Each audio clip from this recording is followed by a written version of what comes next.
Hey family, how are you doing this afternoon? I wanted to just take a moment to communicate something just about the life of our church. As you probably know, the president made a statement today regarding the opening of churches this weekend. And while I passionately anticipate gathering together once again, this statement came without any plan for implementation. And I want you to know that we are committed to regathering safely and with a clear plan in place for your safety and for that of our community. And what motivates that is that we love you and we love the people that God has placed around us. And I want you to know that we are currently working on, in fact, we have already been working on a comprehensive plan for when we regather together. But this Sunday, we are going to still be having church online. And I hope you join us. In fact, this weekend's message is very, very applicable to our current circumstances. And I hope you'll join us.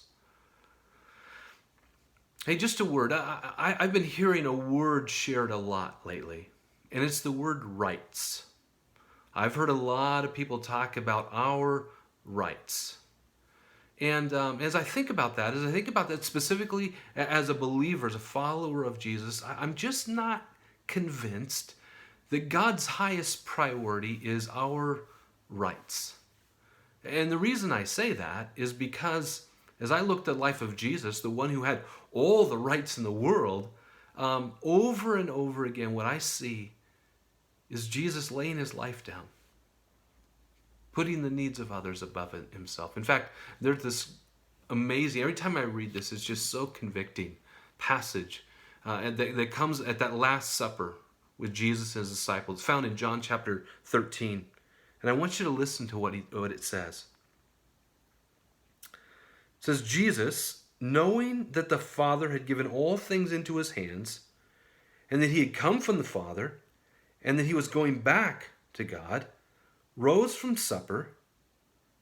He laid aside his outer garments, taking a towel, tied it around his waist, and then he went on to wash the grimy feet of his disciples. I love that passage because it starts off by saying this.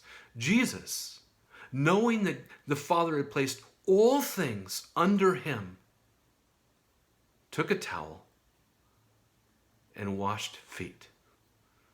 He laid himself down. And not too long after that, he laid himself down ultimately as he died on the cross. Looking at Galatians chapter 5, it gives us this idea of what Jesus purchased for us in our freedom.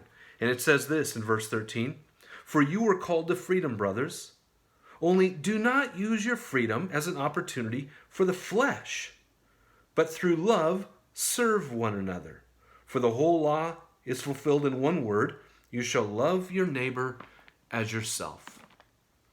In other words, we were set free in Christ for this express purpose, that we might serve, that we might lay ourselves down and put the needs of others above ourselves, so that we might love our neighbors.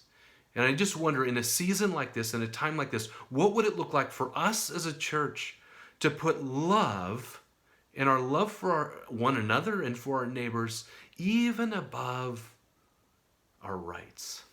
Man, what would that look like? Listen, for now, here's what I want to ask us to do.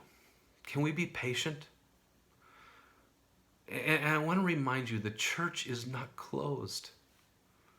And that God is still in control. He has this. So let's trust him. And we will meet together soon. I am so looking forward to that. But when we do, I want to make sure that we do so safely and that we have a thoughtful plan in place. Until then, I hope to see you as we gather together this Sunday online. God bless you.